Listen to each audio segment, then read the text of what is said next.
Bonjour à tous, donc aujourd'hui nous parlons des vases communicants.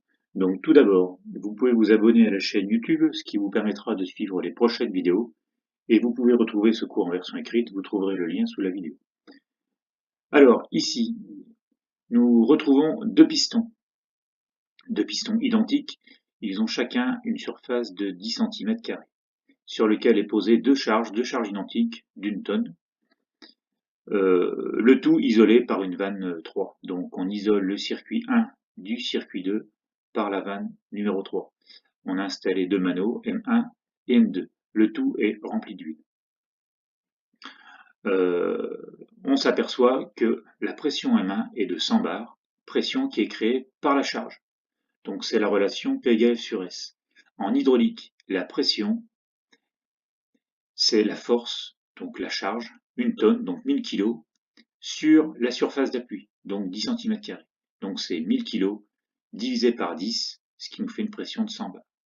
De l'autre côté, en M2, pression identique puisqu'on a la même charge et la même surface.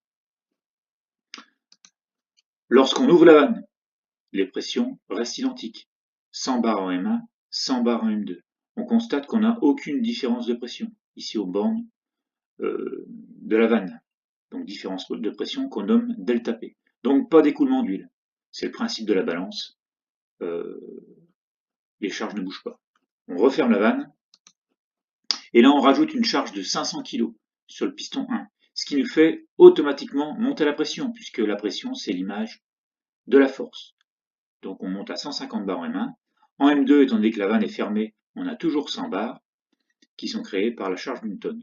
On note une différence de pression maintenant de 50 bars, donc 150 moins 100 bars, ça nous fait bien une différence de pression de 50 bars aux bornes de l'étranglement.